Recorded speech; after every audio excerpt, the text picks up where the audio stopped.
Hey everyone, I wanted to go over the new and exciting news that we have for Monster Hunter Rise Sunbreak, and that's the fact that this week we have double trouble.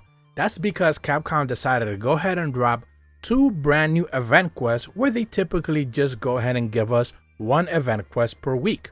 If you still don't necessarily know how to get your hands on any sort of event quest or free downloadable items, make your way down to the Steelworks or Nargacuga and speak to the courier cat, go all the way down to the add-ons options and claim anything lastable in white, be it free downloadable item packs, free event quest, and any of the weekly rewards you haven't already necessarily claimed. Once you do so, you should be able to make your way down to the quest board, check out the green tab, the event quest, and right there you should be able to see that you have now access to two brand new event quests. The first one is called Punches and Pincers. This is a master rank 5-star quest that puts you up against a Rajang, a Daimyo Hermitor, and a Shogun Senator in the arena. Out of both of the quests that we have, this is the only one with a direct reward, which we're going to be showcasing in just a minute. But the second event quest is called Noisy Neighbors, and this was going to be putting you up against a Kezu, a Lunagaron, and a Pyrachnicadaki in the Forlorn arena. Now this one doesn't necessarily have any specific rewards, because what you actually get for doing this event quest is that every single one of the monsters you're going to be fighting in Noisy Neighbors, that would be the Kezu, the Lunagaron, and the Pyrachnicadaki, are going to give you crowns. They would be most likely the big version of these monsters. Just last week I had someone in the comments asking me just what this crowns actually means, and essentially monsters have different sizes. If you haven't necessarily noticed, every single time you fight a monster, chances are some of them are going to be bigger than others, and eventually you'll come across to either a massive monster, a massive version of that specific monster, or a small version of that monster. Usually if you're doing like a quest where you're fighting two of the same monsters, you have a pretty good chance to be able to get a small crown and a big crown. So usually for you to be able to go ahead and find a big crowns, these type of quests are really good. So specifically when it comes to the Kezu, the Lunagaron, and the Pyrachnicadaki, these are just normal versions of these monsters. They're not necessarily enraged or more powerful or higher parameters, higher health, or anything like that. These are just normal versions of them, but of course they are just massively big. Kezu is a little bit annoying if you actually kind of get caught up and comboed by his lightning attacks, but usually he's not necessarily a problem. He's the first one you're going to be fighting in every single one of these versions of this quest. Now the interesting thing is that if you haven't necessarily noticed, the way the monsters enter the Forlorn arena is really interesting. They essentially jump around in different places. You're going to notice Pyrachnicadaki do that, and Lunagaron kind of runs up from the side of the map. It's really cool. I personally hadn't seen that animation happen before, but it was really cool to see it happen. So of course you're going to see Lunagaron eventually step in. Once you take down the Kezu, you're never going to fight them both at the same time or all three at the same time, which is a little bit of a bummer. You're always going to be fighting them all single-handedly, and once you take one down, it's going to take a couple of seconds and then the other one is going to enter. Once you take down the Lunagaron, which of course is just a normal Lunagaron, nothing necessarily special about him, you're going to see the Pyrachnicadaki make his way into the arena. One of the things that you should probably be able to do, and if you're a gunner, is of course making your way back to the tent to be able to refill. You are given Farcasters in the inbox, but you don't necessarily have to use them because you're not in combat once the monster is dead and you're waiting for the other one to spawn. So you can actually just make your way to the tent, come back in, and you should be able to reload your ammo rather easily.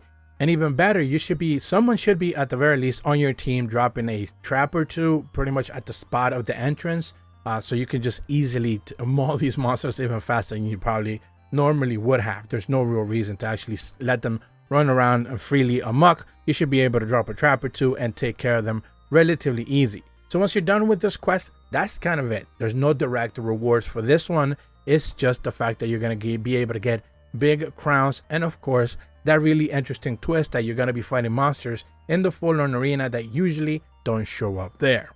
Now as far as the Punching and Pincers event quest goes, this one is of course just in the normal arena. You're going to have Daimyo Hermitor and Rajang pretty much available out in the field immediately. Maybe there's a chance that you have Shogun instead of Daimyo out in the field, but usually the two times that I did it, I saw Daimyo just kind of hanging around with Rajang. So whichever one you kind of want to engage with, that's the one that you probably need to focus fire on and let the other one kind of just roam around do his very own thing. Neither of these monsters are going to be powered up. None of the 3 monsters are powered up at all, for that fact. No higher health, no resistances, no higher damage, nothing like that. Just normal versions of all of them. Of course, the one that has the most amount of health is Rajang. He is a little bit annoying, but of course, if you can mount him, you can do a real good hurting on Daimyo or Shogun, whichever one you have up at that time. Once Daimyo dies, Shogun will appear. If you take down Rajang, I don't necessarily know if Shogun will appear, but most likely he will. As long as you have 2 monsters on the field, that's really pretty much all the game is interested in. And essentially, once you're done with this event quest, you should be keeping your eyes peeled for the second rewards page. This is where they show you like the hunter rank, master rank, stuff like that. You should be able to see that you've unlocked something new, and it says the Royal Order pose set. Now, of course, poses are not necessarily gestures. They are just kind of like the same thing that you do whenever you want to take a picture. And as you make your way back into town, you should be able to see that you have a couple of brand new poses. The first one has you standing kind of like on one hand and the hip, the other one kind of stressed out, just kind of standing somewhat regal like. Interesting. Your dogs and chances as your palicos as well, they're just going to be standing relatively firm. In the second one, your hunter has their hand on their chin, the other one hand crossed underneath, kind of like thinking pose, kind of like, okay, I'm happy, I'm satisfied with this type of thing. So it's an interesting one. Your palicos and palamutes are going to be just doing one of those default poses that they usually do for other gestures. And that's pretty much it. That is the reward you're going to get for this one. No layered armor, no layered weapon rewards, or anything along those lines specifically for this event quest. Now, what I do find fascinating is the fact that they give us 2 event quests instead of just 1. Remember that just a couple of weeks ago, I went over every single one of the event quests that we have for free title update number 2, heading into free title update number 3.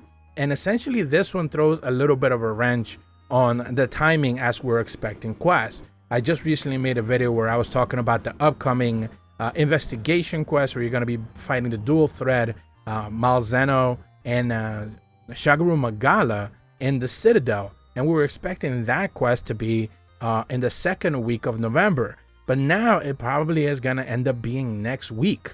That event quest most likely is going to end up getting picked up either for next week or the week after. So, it's interesting that they decided to drop 2 event quests without, much of anticipation. Also, what this does is most likely push up the release date for free title update number 3. We were expecting it to go ahead and drop on November 30th, but chances out now are that we are going to end up seeing it on November 23rd. That is when we're actually going to end up seeing the free title update number 3 go ahead and go live. Also, what this means is that we're most likely going to start to see at the beginning of November, most likely the 2nd or the 3rd, maybe even the 1st of November, some sort of reveal trailer for one of the brand new monsters we are expecting. I made a video about that just a couple of days ago, talking about all the monsters we're going to be able to see in free title update number 3. And if they do the same thing they did for free title update number 2, where they provide us a teaser trailer for Flaming Espinas, chances are this time around we're going to end up seeing the same thing again. And this is probably going to end up happening on the 1st week of November, which is of course next week. Soon after that, we should be expecting some sort of presentation, probably around the week of the 7th through the 11th of, that would be November, of course. That would be the 2nd week of November. So most likely around that time, we should be expecting the full-on presentation, as they tell us pretty much every single review for free title number 3.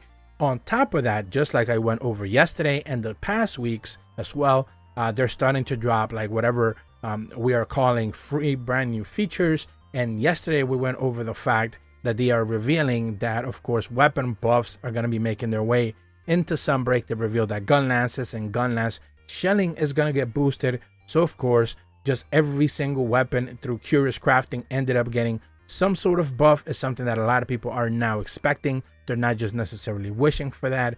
So it's going to be interesting to see in that presentation if they decide to reveal all of those things. Of course, that's just speculation on my part, but if the timing goes exactly as I've been kind of covering already, this is pretty much what we are going to be seeing within the next couple of weeks. So pace has been relatively slow in the past few weeks, but it should start picking up as we head into November. But that's about all the information that I have for you guys today. If you're brand new to my channel, be sure to leave a like and subscribe. hit the bell to receive notifications when the videos go up, and as always, thank you so much for watching. See ya.